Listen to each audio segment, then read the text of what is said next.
네, 조국 딸, 그러니까 조민씨겠네요. 조민 비판에 여권의 비례 1번이 흔들거리고 있다? 잠깐만, 이거 무슨 얘기야? 조민 누가 비판했는데 흔들거린다고? 궁금들 하시죠? 지금부터 저희가 살펴보겠습니다. 그러니까 더불어민주당이 참여하고 있는 비례정당 더불어시민당의 명단에서 1번에 이름을 올린 사람, 다들 아시죠? 신현영이라고 의사, 교수인데. 자, 김 기자, 이 신현영 교수 얘기인가요? 그렇습니다. 과거에 한 인터넷 방송에서 조국 전 장관의 딸에 대한 비판의 목소리를 냈기 때문에 지금 여러 가지 얘기들이 나오고 있는데요. 신 후보의 최근 발언 먼저 듣고 오시죠. 저는 오늘 따뜻한 가족 같은 마음이 지금 느껴지고 있습니다. 더불어시민당 비례대표 1번으로서 무한한 책임감을 느끼고 있습니다. 특히 이번 총선 승리를 위해서 비례대표 순위를 맨 뒤로 양보해 주신 더불어민주당 비례대표 모든 분들의 희생에 진심으로 존경과 감사의 말씀을 전합니다. 더불어시민당의 비례 1번인 신현영 교수가 지난해 8월에요. SBS 팟캐스트 방송 중에 이런 얘기를 했습니다. 뭐라고요? 조국 전 장관의 딸 조민이 좋은 집안에서 특혜를 받은 전형적인 케이스다. 그게 이번 인사청문회 때문에 문제가 제대로 드러난 것이고 조민이 논문 제1저자로서 충분히 자격이 있다는 거를 소명하기는 어려울 것이다. 이렇게 작심 비판을 내놓은 사실이 최근에 알려졌는데요. 당장 당원들 사이에서는 굉장히 비판의 목소리와 함께 자격 논란이 불거지고 있습니다. 그러니까 저렇게 신현영 교수가 조민 씨를 비판한 것으로 알려지자 지금 김 기자가 이야기한 것처럼 민주당 당원 게시판에서는 난리가 났답니다. 당원 A는 자기가 뭔데 저 신현영 교수 얘기하는 거죠? 아니 저희가 뭔데 왜 조국 장관을 비판합니까? 민주당 덕분에 배지를 달아서는 안 돼요. 저런 인물은 신현영 제명하세요. 비례 1번 어디서 그런 사람을 데리고 와서 지금 표를 구걸합니까? 이런 얘기가 나온다는 거예요. 우리 최 교수는 어떻게 보세요? 저게 지금 저는 굉장히 위험한 징후인데요. 이번 선거가 바로 조국 선거로 지금 조국이냐 반조국이냐의 그 케이스로 지금 치달을 수 있는 징후라고 저는 생각을 합니다. 그러니까 이번 선거가 정당 정치가 아니라 팬덤 정치로 갈 수 있는 아주 위험한 징후가 나타나고 있다고 보는데 저는 더불어시민당이 더 웃기는 거예요. 왜냐하면 이런 데 대해서 즉각 해명 자료를 냈다는 거죠. 이게 더 웃기는 거 아니에요? 이게 지금 해명입니까? 아니면 민주당에서 해명한 거죠. 원론적인 얘기를 했다. 검찰 얘기는 대의에 전적으로 공감한다. 아니 당연히 여기에 대해서 이런 인터넷상의 논란에 대해서 이렇게 공식적 해명 자료를 이렇게 즉각 내는 것이 좀 더 이상하다는 겁니다. 자, 중요한 거는 신현영 교수가 의사 아닙니까? 의사로서 본인이 그런 배웠던 학생들의 입장에서 놓고 본다면 충분히 지적할 수 있는 이야기입니다. 저건 상식적 차원에서 보편적 측면에서 이야기한 것을 저렇게 친문 지지자들이 저렇게 팬덤 현상으로 저렇게 나간다고 해서 저것이 정당이 저렇게 자기들이 일본으로 공천한 사람에 대해서 보호막을 치고 저 신현영 교수라는 사람은 여기에 대해서 지금 해명이 안 되는 모양인데 이런 식으로 선거가 간다면은 저는 이게 정상적 정치가 정당 정치가 아니라 기형적인 팬덤 정치를 치달아서 이번 선거가 어디로 갈는지 굉장히 위험한 징후가 나타나고 있다. 좀 그렇게 생각이 되는 겁니다. 우리 최 원장께서는 어떻게 보세요? 이제 그러면 어떻게 할 것이냐인데요. 비례 1번 아니겠습니까? 비례 1번이죠. 예, 이미 등록한 상태이기 때문에 사실 좀 곤혹스럽긴 하지만 더불어 비례당 시민당의 입장에서는 어쩔 수 없을 겁니다. 왜냐하면 대변인까지 공식적으로 별 문제 없다고 이제 해명을 했기 때문에요. 또 하나는 누가 그렇다면 강력하게 문제를 제기하고 있느냐라는 문제인데 제가 보기에는 단순히 민주당의 지지자라기보다는 열성 지지자. 어떻게 보면 좀 더 구체적으로 말씀드리면 열린 민주당에 대한 지지자들이 저는 많다고 봅니다. 요즘 묘하게 양당이 좀 경쟁하고 있지 않습니까? 그런 점에서 민주당이 자체도 곤혹스럽긴 하겠지만은 법 여권 전체 표의 어떤 득실 차원에서는 큰 문제는 없다라고 아마 생각하면서 그냥 일과성으로 넘어가지 않을까 저는 그렇게 봅니다. 자, 이런 상황에서 조국 전 장관 얘기가 또 나왔는데 이 조국 장관 관련해서 김 기자 두 사람이 설전을 벌였다는데 누구 얘기일까요? 진중권 전 교수하고 이재명 경기지사가요, 조국 전 장관을 놓고 맞붙었습니다. 앞서서 진중권 전 교수가 조국 일가를 비판했어요. 옹공학원 탈탈 털어먹었죠. 어허. 동양대도 허위 증명 발급의 수단으로 잘도 이용해 먹었지. 내가 말을 안 해서 그렇지 더 파렴치한 일도 있었다. 뭔가 추가 폭로할 것도 암시하는 그런 글을 올리니까 이재명 경기도지사가요, 어제 이렇게 SNS에 반박했습니다. 뭐라고요? 지금 이런 발언들은 마녀 사냥의 연장이자 인권 침해입니다. 쓰러진 사람, 뭔가 조국 전 장관을 의미하는 걸까요? 쓰러진 사람에게 발길질하는 것 같아서 불편합니다. 라고 반박을 내놨습니다. 예. 그러니까 조국 전 장관은 어떻게 보면 좀 옹호하는 듯한 그런 입장을 밝힌 거죠. 이재명 지사가 어제. 근데 일각에서는 또 이런 전망도 나오더라고요. 그 대선 후보 지지도 조사를 보면 시청자 여러분 이렇습니다. 이낙연 지금 민주당 선대위원장이 23.8, 그리고 이재명 경기지사가 15.7, 황교안 통합당 대표가 10.7, 안철수 국민의당 대표 6.5 이런 순위예요. 그러니까 이재명과 황교안 이 두 사람은 이제 오차범위 이내이기 때문에 뭐 누가 2등이다 이런 거는 아닙니다. 하지만 어쨌든지 간에 오차범위 이내이긴 하지만 이재명 지사가 이낙연 선대위원장에 이어서 두 번째 이름을 올린 것이죠. 이를 두고 뭔가 배승희 변호사, 이재명 지사가 조국 전 장관을 옹호하면서 이른바 문파들이라고 해야 될까요? 친문 강성 지지층들을 끌어안기에 나섰다. 뭐 이런 해석도 나오는데 어떻게 보세요? 그 이재명 지사가 속한 당에서 물론 뭐 조국 수호 그리고 친문 지지자들이 조국에 대한 입장이 이러하기 때문에 본인이 또 이 당에서 그분들의 팬심을 얻기 위해서 이런 발언을 했을 거라는 게 대부분 이 평론가들의 입장인 것 같습니다. 예. 그러나 그 차기 대선 후보 지지도를 보면요. 이 지지도는 친문이나 조국 수호 단체만 조사한 게 아니에요. 일반 시민을 대상으로 조사해서 나온 겁니다. 그럼 일반 시민은 왜 이재명 후보를 2위로 몰았느냐?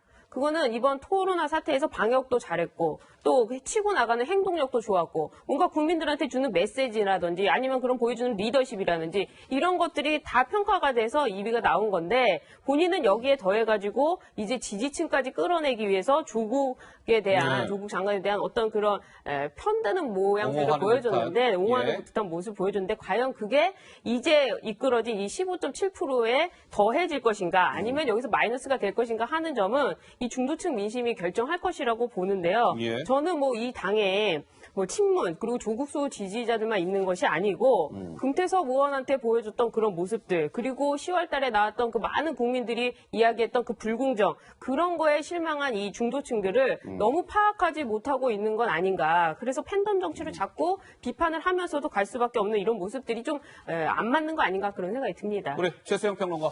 저는 이 시기가 굉장히 미묘하다고 봐요. 시기가 미묘하다? 그렇죠.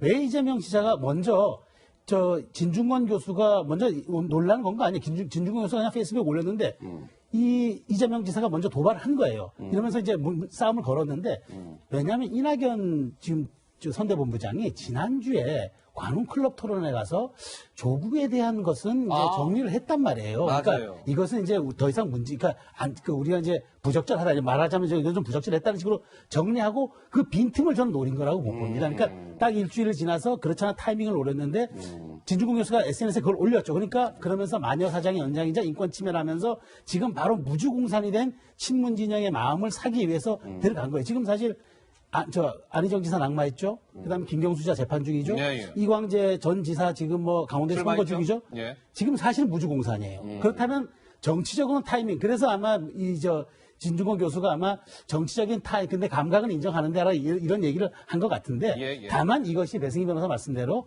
어떤 결과를 빚을지에 대해서는 저는 좀 사실 아직은 좀 부정적인 시각으로 바라보고 있습니다. 예, 최진 원장. 이제 이 시점에서 이재명의 리더십의 특징, 정치 스타일을 한번 눈여겨볼 필요가 이재명의 있다고 봅니다. 스타일? 예. 다른 정치인들하고는 상당히 달리 빠르고 파격적이란 말입니다. 어허. 항상 그런 점에서 이제 사이다, 내지 뭐 동물루비나 뭐 표범 같은 리더십이나 이런 표현들을 많이 하는데 예.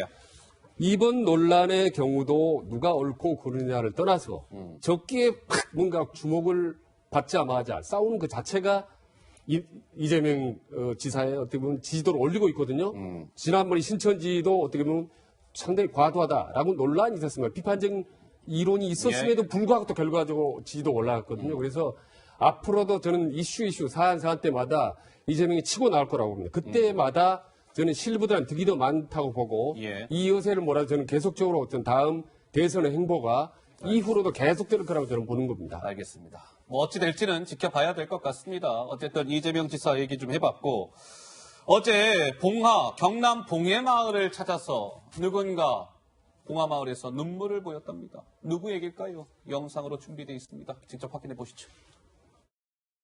노무현 대통령님의 정치 일생은 기득권 세력으로부터 멸시와 질시, 조롱을 받으면서 버텨오신 외톨이 왕따 정치 인생이었습니다. 지금 우리 열린민주당이 기득권 정치 세력으로부터 질시를 받고 멸시를 받는 것과 대단히 유사하다고 봅니다. 국회 진입해서 반드시 노무현 대통령의 꿈, 문재인 대통령의 정신 실천할 수 있도록 노력하겠습니다.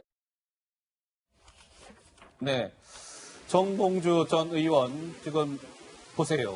약간 눈물을 흘리는 뭐 그런 장면인데 경남 봉하마을을 찾아서 지금 보인 모습입니다. 그런데 열린민주당에 지금 같이 포함되어 있는 이번 열린민주당에서 비례 2번을 받은 최강욱 전 비서관 김 기자 오늘 누구를 정면으로 겨냥했다면서요? 네, 검찰, 더 나아가서 윤석열 총장을 겨냥했는데요. 이번엔 부인까지 같이 거론을 했습니다. 오늘 한 라디오 인터뷰에서요. 윤석열 부부가 공수처 수사 대상의 1호가 될 것이다. 이렇게 전망을 내놓으면서 검찰총장에 재임하면서 나에 대한 날치기 기소를 포함해서 법을 어기고 있는 게 한두 가지가 아니다라고 주장을 하고 있습니다. 최근 연이어 검찰과 윤석열 총장을 겨냥하고 있는 최강욱 전 비서관의 오늘 워딩인데요. 한 변호사, 검찰 출신 한 변호사는 이렇게 이야기하고 있습니다. 총선에서 만약에 여권이 승리할 경우 윤 총장에 대한 사퇴 압박 등이 더욱더 강해질 것이다. 이런 전망도 나왔는데요. 오늘 최강욱 전 비서관의 발언을 한번 직접 들어보시죠. 공수처 수사 대상은 아마 본인과 배우자가 더 먼저 되지 않을까 싶은데요. 윤 총장 본인이 총장으로 재임하면서 저에 대한 어떤 날치기 기소를 포함해서 지금 법을 어기고 있는 게 한두 가지가 아닙니다. 그런 문제들이 공수처에서 다뤄질 수 있을 것이고 공직기관 비서관으로서 제가 인사검증을 담당하는 사람이었기 때문에 윤석열 총장이 총장으로 지명되기 전에 인사검증 절차가 진행이 되는 거죠. 여러 후보자들을 놓고. 그 과정에서 여러 가지 무슨 세간에 떠돌고 있는 지금의 얘기들이 알려지고 또 저희가 확인해보고 하는 일이 있을 수도 있었겠죠. 네, 최강욱 전 비서관 오늘 라디오에 출연해서 윤석열 검찰총장의 부부가 한 7월 정도에 이제 공수처가 이제 설립이 될 것 같은데 수사 대상 1호가 될 겁니다. 법을 어기고 있는 게 윤 총장이 지금 한두 가지가 아니에요. 등등의 발언을 했습니다. 윤석열을 정면으로 겨냥했다 이렇게 봐야 되겠죠? 우리 배승희 변호사 하실 말씀 있으시죠? 이 최강욱 전 비서관 지금 뭐 국회의원 후보로 나왔는데요. 공직자와 국회의원 이 최소한 이분들은요. 준법 정신이 있어야 되는 겁니다. 본인이 기소를 당할 때 뭐 기소를 구테타라고 하던데 기소 구테타. 기소와 관련해 가지고 수사를 받으러 나간 적이 없습니다. 의견서만 냈어요. 왜 수사를 안 나갑니까? 그리고 나서 날치기 기소라고 하는데 지금 이 날치기 기소라는 게요. 본인이 가지도 않았는데 기소를 했다는 건데 이 검사의 피신 조서 그러니까 검사에 가서 수사를 받으면서 작용한 그 피신 조서는요. 이번에 형사소송법 개정으로 인해 가지고 불필요하게 받을 필요가 없는 겁니다. 왜냐하면 이 형사 개정을 하면서 이 피신 조서는 법정에서 내가 이거는 부인한다라고 하면 증거를 쓸 수가 없기 때문에 앞으로 검사들은 이 검찰 개혁에 맞춰서 뭘 해야 되느냐 객관적인 증거만 갖고도 기소가 가능하게 자기들이 법을 바꾼 거예요. 이거는 문재인 정부의 검찰 개혁의 일환이었습니다. 그런데 이걸 가지고 기소 구태타니 뭐 날치기 기소니 하시는데 이런 부분은 본인이 법을 지킨 다음에 해도 늦지 않고요. 예. 그리고 이 법 적용에 있어서는 평등의 원칙이 적용되지 불법의 영역에 있어서는 평등의 원칙이 적용이 안 됩니다. 쟤는 불법 저질렀는데 왜 안 잡아가? 이런 말을 할 수가 없는 거거든요. 예. 지금 윤석열 총장을 향해 가지고 계속해서 얘기하는 게 공수처 1호 대상이다라고 1호 대상. 얘기를 수사 하는데요. 어떤 부분이 구체적으로 수사의 대상인지를 일단 말을 하시든지 아니면 그게 피의 사실이 있든지 뭐가 된다고 한다면 그 부분에 대해서 이런 말을 하면 안 되는 부분인데 자꾸 이렇게 윤석열 총장도 불법을 저질렀는데 왜 나만 기소하느냐 이런 식의 태도가 과연 올바른 것인가? 이런 사람이 과연 우리나라 국회에 가서 의정 활동을 하고 또 입법을 한다? 그러면 본인이 만든 법을 다른 사람들은 어겨도 될까요? 이런 부분에 있어서 굉장히 부적절한 태도다 이렇게 생각이 듭니다. 알겠습니다. 최강욱 전 비서관은 이제 비례 2번이기 때문에 열린우리당 국회의원 될 가능성이 현재로서는 매우 높습니다. 뭐 이렇게 봐도 틀린 표현 아닐 것 같아요. 이제 국회의원이 될 가능성이 높아졌는데, 자, 이 지금 열린민주당과 더불어민주당 간의 김 기자, 연일 뭔가 이 계속 신경전, 설전 이런 게 지금 오가고 있죠? 그렇습니다. 더불어 시민당을 비례정당으로 내세우고 있는 민주당이 열린민주당과 선긋기에 나섰다 이런 관측이 나오고 있습니다. 그도 그럴 것이 열린민주당에서 우리가 효자다 그러니까 민주당에서는 그런 자식 둔 적 없다. 허허. 설전 수준의 말들이 오가고 있습니다. 직접 들어보시죠. 우리는 효자고 네. 나중에 당이 어려울 때 언제나 네. 우리가 부모를 부양할 그 마음가짐이 있는 그래서 우리는 효자다라고 얘기해달라 그렇게 말씀하셨습니다. 네, 우리는 그래요? 효자로 가기로 했습니다. 일단 손혜원 최고위원 같은 열린민주당에 우리는 적자도 아니고 서자도 아니고 효자다 이렇게 이야기하던데요. 저희는 뭐 그런 자식을 둔 적이 없어요. 열린민주당 한 몇 석 정도 얻을 거라고 전망을 하세요? 글쎄 그거는 별로 맞죠. 언급하고 싶지가 않으십니까? 네. 저희로서는 뭐 민주당으로서는 열린민주당이 좀 신경 쓸 법도 해요. 최근 여론조사를 좀 보면 꽤 많은 지지율을 얻고 있는 것으로 보입니다. 비례대표 정당 투표율을 따져보면요. 더불어시민당에 투표하겠다라고 하는 사람들이 29.8%, 미래한국당은 27.4%, 그리고 열린민주당에 투표 의향이 있는 사람들이 11.7%로 나와서 민주당으로서는 뭔가 두 자릿수 이상의 지지율을 받고 있는 열린민주당이 신경 쓰일 수도 있다라는 분석도 나옵니다. 네, 더불어시민당 29.8, 열린민주당 11.7이 나왔네요. 그러니까 11.7이면은 저 지지율대로라면 열린민주당에서 한 비례로 국회의원이 한 6명? 한 6명 정도 이제 배출될 수 있는 지금 지지율이라고 해야 될까요? 열린민주당이 받고 있기 때문에 민주당과 이 열린민주당 간의 신경전이 지금 계속되고 있는 모양새입니다. 오늘 나온 저 여론조사 결과까지 저희가 설명을 좀 드렸고요. 이번에는 김종인 전 대표가 미래통합당의 총괄선대위원장으로 이제 영입이 됐고 어제부터 본격적으로 활동을 시작했습니다. 김 기자, 어제 뭐 일성이 뭐였어요? 못 살겠다, 갈아보자라는 말을 일성으로 내놨는데요. 여기에 대해서 혹평을 내놓은 사람도 있습니다. 바로 민생당 박지원 의원은 형님이 맛이 갔다 이런 표현까지 맛이 내놨습니다. 갔다? 두 사람의 목소리 함께 들어보시죠. 못 살겠다 갈아보자. 이게 민심입니다. 정부 여당의 무능과 부도덕함은 이미 국민 마음속에서 심판이 끝나 있습니다. 저들은 심판을 예감하고 떨고 있습니다. 투표만 하시면 됩니다. 저하고도 참 가까운 허영호지하고 존경했는데 지금 하는 걸 보니까 좀 맛이 가신 분 같아요. 이분이 맛이 가기 시작하는구나 했는데 이번에 보니까 완전히 간 것 같아요. 나는 참 맛이 간 그 형님에 대해서 어떻게 말씀도 그렇게 할 수 있고 그러한 언행을 쓰시는지 참 아쉬워요. 못 살겠다 갈아보자가 무슨 코로나 와서 못 살겠다 하는 것은 얘기가 되지만은 갈아보면은 어디를 갈아요? 코로나를 갈아야지. 네, 김종인 선대위원장 못 살겠다 갈아봅시다. 이게 민심입니다. 어제 이제 이렇게 얘기하자 박지원 민생당 의원이죠. 맛이 좀 가신 것 같네요. 갈기는 뭘 갑니까? 코로나를 갈아야지. 어떻습니까? 최진 원장 보시기에는? 예. 그러니까 김종인 역시 이제 큰 판을 보는 사람답게 지금 구호를 못 살겠다 갈아보자. 못 살겠다 갈아보자. 화두를 하나 툭 던지는 거 아니겠습니까? 이제 1950년대 자유당 정권 때 이제 이념 좌우 대결이 극심했을 때 이제 서민들 사이에서 야당 사이에서 나온 겁니다. 못 살겠다 갈아보자라고. 그랬더니 이제 여당은 갈아봤자 소용없다. 구간이 명간이다. 이렇게 이제 대응을 했지 않습니까? 근데 크게 보면 어떻게 보면 좀 비슷해요. 지금 판이. 지금 이제 야당 같은 경우, 미래통합당 같은 경우는 바꾸보자는 이제 변화론을 주장하고 있는 반면에 예. 지금 이제 여당 같은 경우는 더불어민주당 같은 경우는 집권 후반기에 안정적으로 하자는 안정론. 어떻게 보면 큰 구도상으로 보면은 사실 제1공화국 때하고 좀 비슷한 면이 있습니다. 아마 그걸 예리하게 포착을 해서 예. 김종인 특유의 그런 화두를 이제 던지는 것 같고요. 지금 오늘 우리 정편에서 많이 얘기한다는 것 자체가 그 이슈를 던지는 화두 던지기가 지금 어느 정도 지금 효과를 보고 있다는 거 아니겠어요? 김종인의. 근데 이제 이 부분이 문제가 있다라는 말을 방송에 자주 나온 우리 박지원 의원. 대표가 또 맛이 가신 크게 것 같다. 입담으로 맛이 갔다라는 아주 이제 좀 센 표현이죠. 센 표현으로 해서 어떻게 보면 이제 더불어민주당 여당에게 아주 이제 그 좀 유리한 예. 그런 이제 발언을 이제 한 거죠. 그래서 어쨌든 결과적으로는 김종인 전 대표가 예. 하나를 이 문제를 전체적인 선거 이슈로 부각되는 데는 어떻게 보면 상당히 효과를 보고 있는 셈이라고 봅니다. 예, 우리 최수영 평론가. 예.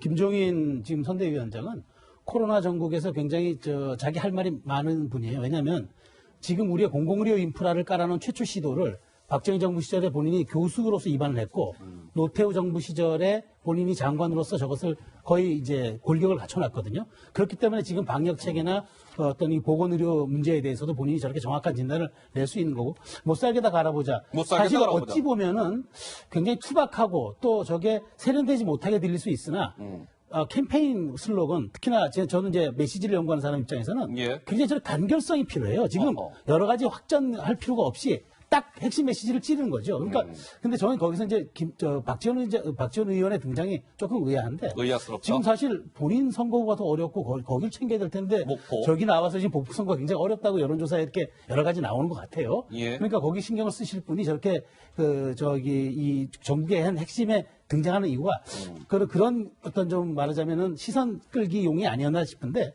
지금 어쨌든 저런 논쟁의 한가운데 김종인 선대위원장이 들어가면서 이슈 파이팅을 하고 있다는 측면에서는 예. 본인 선거 초반 나쁘지 않은 리더십을 발휘하고 있다. 저는 그렇게 생각합니다. 알겠습니다. 김종인 선대위원장, 박지원 의원 얘기까지 해봤습니다.